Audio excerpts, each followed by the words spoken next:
Bonjour, bonjour les amis. Le printemps arrive et avec les beaux jours et les températures sont de plus en plus clémentes. Et avec cette clémence justement des températures, la peau a tendance à devenir de plus en plus grasse, de plus en plus brillante.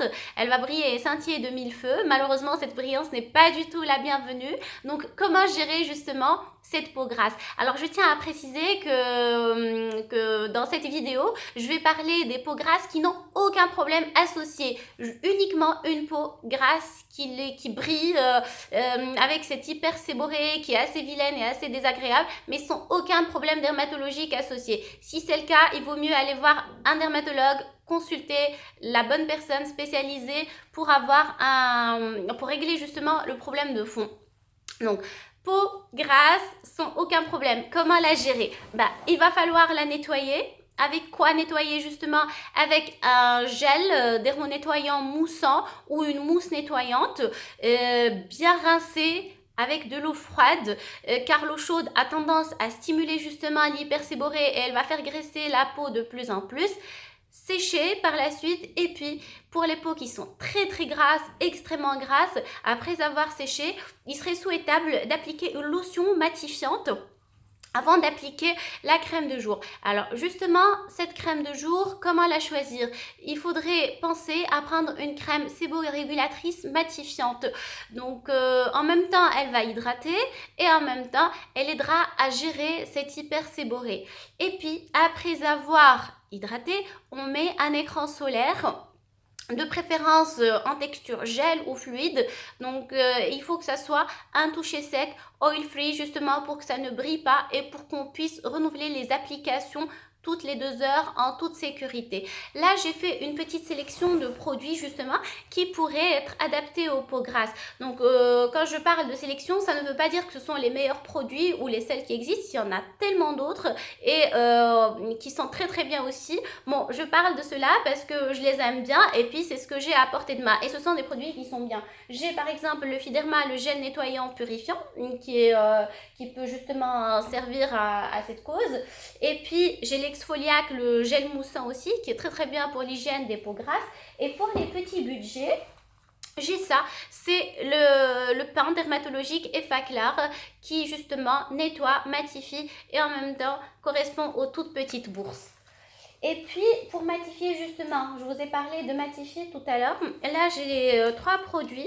J'ai Neolis 5, donc c'est une lotion matifiante avec 5% d'acide glycolique. Le petit plus de cette lotion, c'est qu'elle va nous aider à resserrer un petit peu les pores. Donc ça pourrait être intéressant.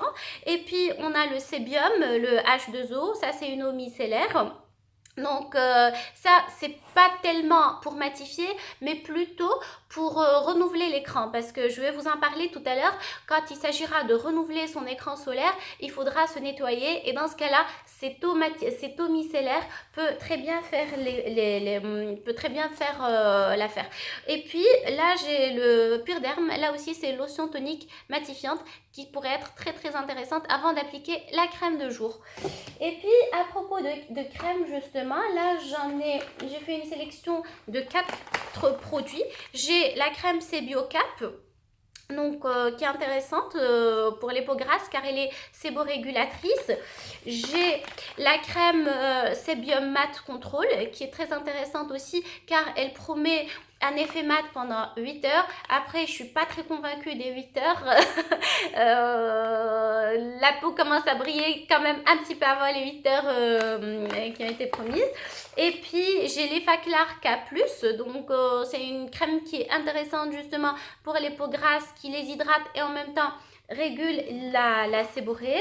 Et puis, on a le ICEAC 3 régule. Donc ça, c'est un soin global quand même qui est assez intéressant parce qu'en fait, en même temps, il va nous aider pour le gras, pour l'hyperséborrhée, mais par la même occasion, justement, nous aide à combattre les points noirs. Donc, ces 4 crèmes sont très intéressantes, en fait, et on pourrait même les utiliser matin et soir.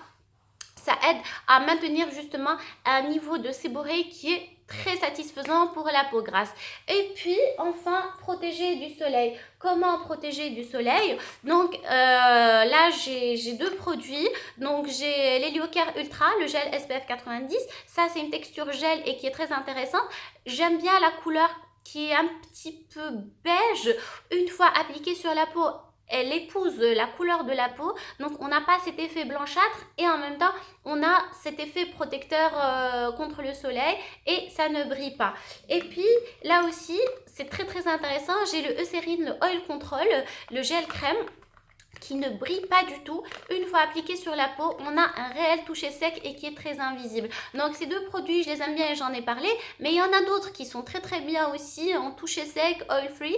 J'en ai pas parlé parce que je peux pas parler de tous les produits qui existent sur le marché. Là, c'est une petite sélection de produits qui pourraient être utiles. Voilà, donc j'espère que j'ai fait le tour de la question. Et puis là, vous savez plus ou moins comment gérer une peau grasse et avec quel produit justement. Après, s'il vous plaît, une peau grasse avec des problèmes, consultez votre médecin car ça ne fera jamais l'affaire. Voilà, je vous souhaite une excellente journée et à très vite dans une prochaine vidéo.